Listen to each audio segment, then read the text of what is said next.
Selamat pagi pemirsa, apa kabar Anda hari ini? Senang sekali dapat menjumpai Anda dalam Berita Papua hari ini. Saya Yuni Rumbarar bersama tim redaksi telah menyiapkan sejumlah berita menarik dan aktual untuk Anda. Berikut 3 berita utama.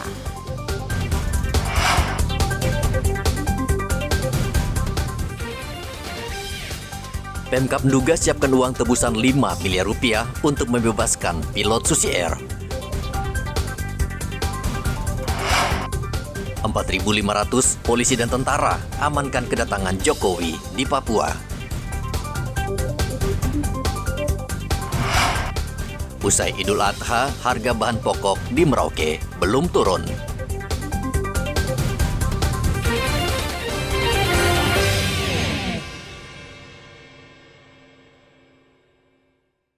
Semua negara yang lain untuk bicara dengan Indonesia. Berbagai upaya dilakukan pemerintah untuk membebaskan pilot Susi Air Philip Mark Mertens, namun hingga saat ini belum membuahkan hasil. Pilot asal Selandia Baru tersebut masih disandera KKB pimpinan Egyanus Kogoya di daerah yang hingga kini tidak diketahui. Kapolda Papua Irjen Matius Fakiri mengatakan KKB meminta uang tebusan 5 miliar rupiah untuk membebaskan pilot Susi Air Philip Mark Mertens. Menurut Matius, pemerintah Kabupaten Duga, Papua Pegunungan sudah menyiapkan uang tebusan. Tapi tidak boleh lebih dari 5 miliar, saya sampaikan. Akan dikasih. Kami akan bekerjasama bicara dengan bagaimana supaya mekanisme dalam bantuan itu tidak menyimbul masalah hukum kepada pemerintah daerah. Itu kita akan bicara dengan baik. Tetapi kalau Egy meminta untuk membeli senjata, mengasih amunisi, apalagi bergeningnya diskusi atau negosiasi untuk merdeka, tidak ada dalam kamus untuk itu. Ya, jadi tidak ada kata lain. Kalau minta hal-hal itu tentunya kami akan tolak. Saya dan Bapak Pangdam pasti akan tolak. Kami negara, jadi tidak ada lagi urusan yang lain. Tetapi kalau dikasih kebaikan, tentunya itu bisa dipertimbangkan. Itu yang kami berulang kali menyampaikan. Jadi jangan sampai disalahin ya. Tidak ada itu pemerintah menyiapkan uang itu. Itu disampaikan Kapolda. Apabila dia mau bergening dengan uang, tentunya karena kami memahami hukum, tidak mau melibatkan pemerintah daerah nanti salah dalam mekanisme uang. Makanya paling tidak saya bilang 5 miliar. Dan tentunya apa yang kami sampaikan kan sudah kita sampaikan ke pimpinan atas. Supaya semuanya clear. Itu berkaitan negosiasi. Upaya negosiasi sudah dilakukan polisi sejak 5 bulan lalu dengan bantuan tokoh adat dan tokoh masyarakat. Namun KKB tetap bersikeras menuntut Papua merdeka. Operasi membebaskan pilot Susi Air juga sudah dilakukan, namun gagal. Bahkan 5 prajurit TNI gugur dalam kontak senjata pada 15 April lalu. Dari kota Jayapura, Papua, Hendra melaporkan.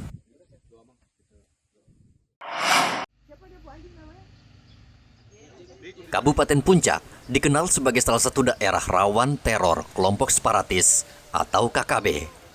Warga di daerah ini kerap hidup cemas karena sewaktu-waktu kontak tembak bisa terjadi antara aparat keamanan dan KKB. Meskipun demikian, Kabupaten Puncak terus membangun sarana dan prasarana pendidikan dan kesehatan agar bisa maju dan bersaing dengan kabupaten lain di tanah Papua. Anggota DPR RI Dapil Papua, Yan Mandenas, mendesak Pemkab memusatkan pembangunan di sektor pendidikan agar anak-anak bisa bersekolah hingga ke perguruan tinggi. Selain itu juga fasilitas kesehatan yang memadai wajib dibangun agar warga terlayani dengan baik. Dialog dengan masyarakat, saya melihat bahwa antusias masyarakat di sini untuk bagaimana mendorong generasi muda ini mengikuti pendidikan tinggi.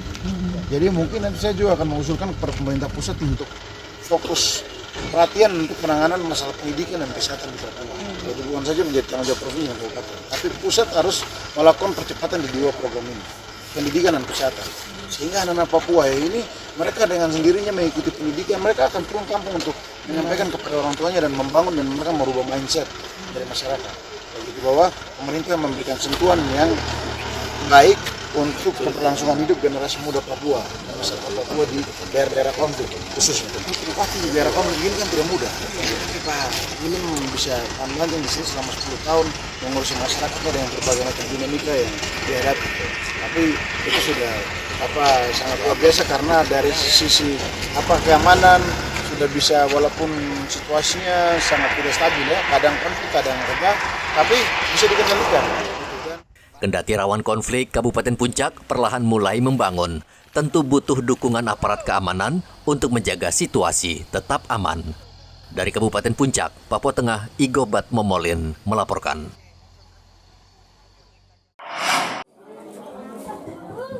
Hingga hari keempat, keluarga Ramli di perkampungan nelayan Binaloka, Merauke belum mendapatkan kabar tentang nasib Ramli ditemukan.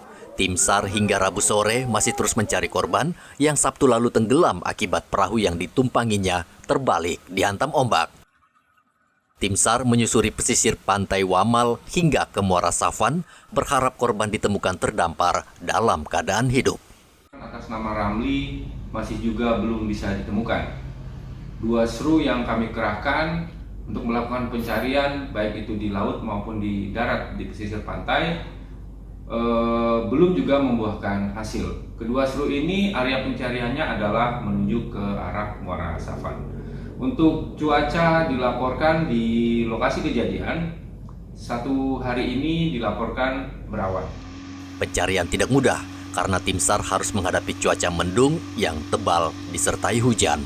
Sebelumnya perahu cepat bermuatan 4 nelayan terbalik dihantam ombak ketika hendak ke Merauke membawa kepiting hasil tangkapan. 3 nelayan menyelamatkan diri dengan berenang ke tepian. Namun Ramli bernasib malang hingga berita ini disusun ia belum ditemukan. Muhammad Ridwan melaporkan dari Merauke, Papua Selatan.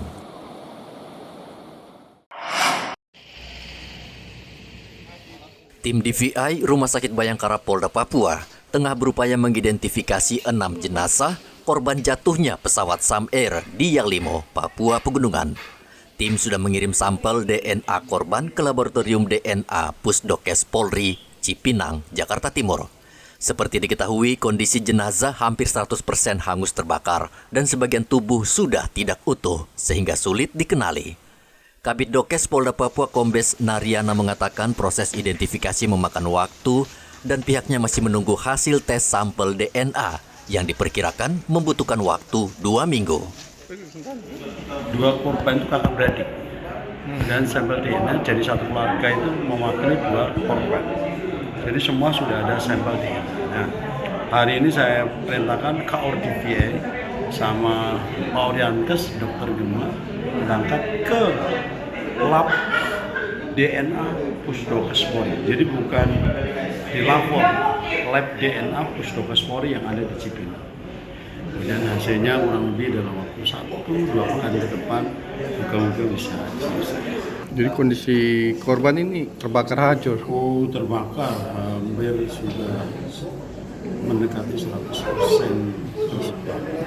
Sulit dideteksi. Ya, kemudian disimpan di lemari jenazah rumah sakit Bayangkara. Kendalanya saat ini jelas satu-satunya jalan hanya DNA kendalanya. Jadi dari sidik jari tidak bisa, dari gigi juga tidak bisa. Data antemortem dari keluarga sudah ada semua, bagaimana di korban ini sebelum meninggal, data-datanya sudah dapat kita baik foto maupun kondisi badan maupun baju dan properti atau barang yang ada dalam tubuh dia melekat sudah dapat kita dapatkan informasi itu dari keluarga. Hingga kini ke-6 jenazah tersebut masih berada di kamar jenazah Rumah Sakit Bayangkara, Polda Papua. Pesawat Sam Air mengangkut 4 penumpang dan 2 kru, yaitu pilot dan kopilot. Pesawat nahas ini menabrak tebing di Kabupaten Yalimo. Dari kota Jayapura, Papua, Hendra melaporkan.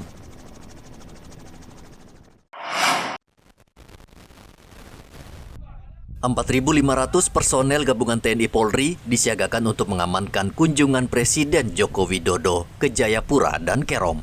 Dan Rem 172, Praja Wirayakti, Brigjen Dedi Hardono mengatakan pasukan akan ditempatkan di sejumlah titik mengantisipasi teror. Kita siapkan sekitar 4.500 personil untuk mengamankan kegiatan Bapak Presiden kita untuk Papua. Kita siagakan kunjungan Bapak Presiden ini di semua titik yang akan dikunjungi oleh Presiden, mulai dari bandara sampai dengan tempat pelaksanaan nanti kegiatan festival, kemudian di tempat titik panen. Agenda kunjungan sementara kan yang sudah fix ini kan menghadiri festival ini, kemudian ada panen jagung di Kerom, itu aja. Presiden Jokowi dijadwalkan tiba hari ini dan akan membuka pameran Karnaval UMKM di halaman kantor Gubernur Papua, panen jagung di Kabupaten Kerom, dan meresmikan Bandara Ewer di Kabupaten Asmat. Selama 2 periode menjabat Presiden, Joko Widodo sangat sering mengunjungi Papua. Terakhir pada Maret 2023, Jokowi meresmikan Gedung Kreatif Anak Muda dan berbelanja di Pasar Yotefa. Jokowi juga pernah berjanji akan mengunjungi Papua 2 hingga 3 kali dalam setahun guna memastikan percepatan pembangunan infrastruktur serta sumber daya manusia di bumi cendrawasih. Dari kota Jayapura, Papua, Hendra melaporkan.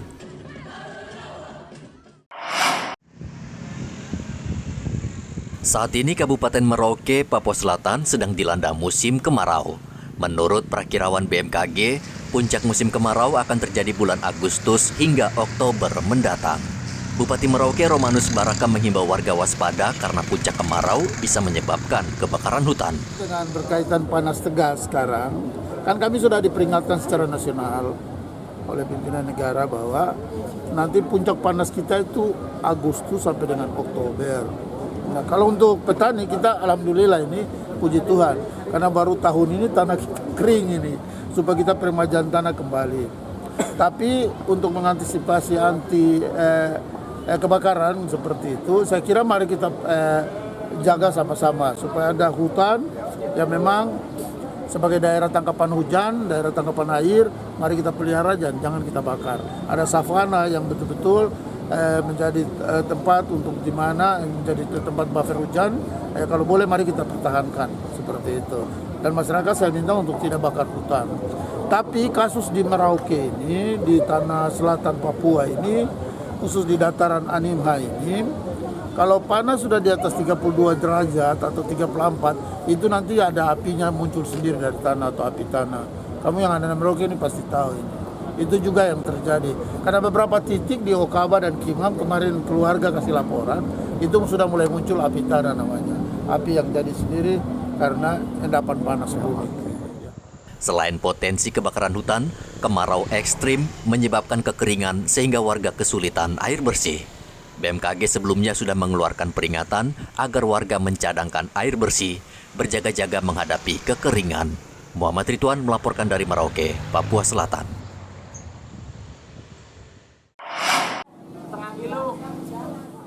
Selain beras, harga bahan pokok di Merauke juga masih tinggi, padahal perayaan Idul Adha sudah berlalu. Dari pantauan di Pasar Wamanggu, harga bawang merah setelah Idul Adha justru naik dari Rp55.000 menjadi Rp60.000 per kilogram. Bawang putih naik dari Rp45.000 menjadi Rp50.000 per kilogram. Naik sekarang dari harga 50 menjadi 55. 55. Kalau bawang putih sekarang, Pak? Bawang putih dari 40 menjadi 45 sekarang. Naik juga, Pak, ya? Naik semuanya, naik. Pak, kalau lombok kecilnya berapa sekarang, Pak, jual itu? 120 bawang kecil. Lombok kecil, Pak, ya? Kalau lombok besar ya, Pak? 70. 70. Kalau lombok keriting ya, Pak? 80. Kalau harga tomat sekarang, Pak, juga naik ya? Naik. Jadi naik berapa sekarang, Pak? Jadi 40. 40, Pak, ya? Sementara harga cabai kecil saat ini berkisar Rp100.000 per kilogram. Cabai besar dijual antara Rp65.000 hingga Rp70.000 per kilogram. Begitu juga dengan harga tomat naik dari Rp35.000 per kilogram menjadi Rp45.000 per kilogram. Muhammad Ridwan melaporkan dari Merauke, Papua Selatan. Jemaah haji asal Merauke dijadwalkan tiba di tanah air pada tanggal 9 Juli mendatang. Kepala Seksi Bimbingan Haji Kementerian Agama Merauke, Amran, memperkirakan rombongan haji Merauke akan mendarat di Makassar pada pukul 3 dini hari dan baru akan tiba di Merauke pada tanggal 11 Juli. Kedatangan jamaah haji Kabupaten Merauke pada tanggal 9 jam 3 waktu Indonesia Makassar dari Jeddah, King Abdul Aziz Jeddah ke Makassar, embarkasi Makassar.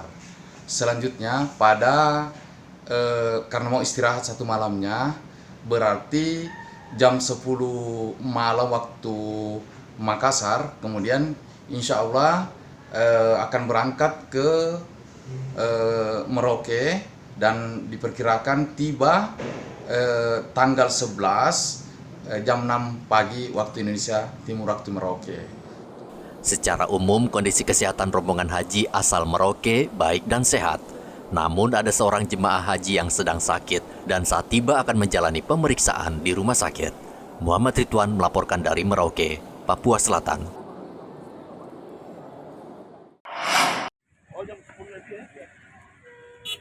Wisatawan yang hendak berlibur ke Jayapura kini tidak perlu bingung mencari informasi objek wisata menarik yang bisa dikunjungi.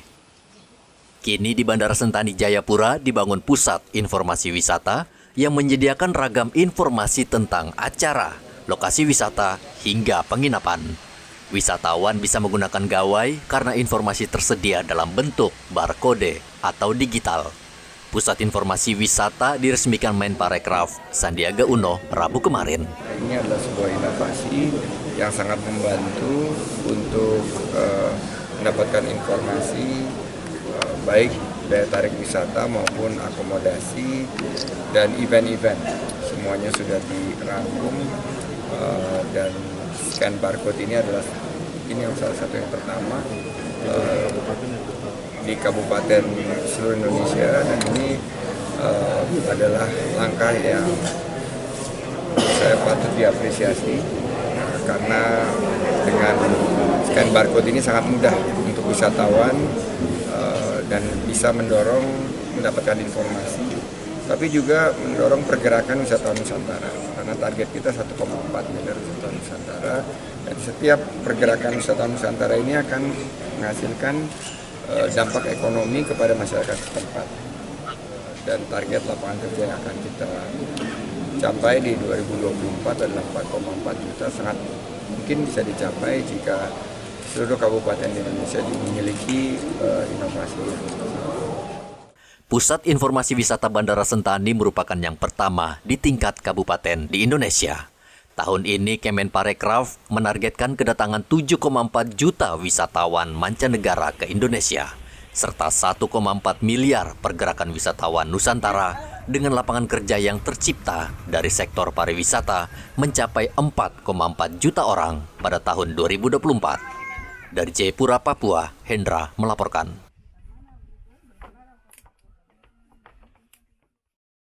Informasi tadi sekaligus menutup jumpa kita dalam berita Papua hari ini. Saya Yuni Rumbarar dan tim redaksi yang bertugas mengucapkan terima kasih atas perhatian Anda. Selamat pagi dan sampai jumpa. Wanyambe.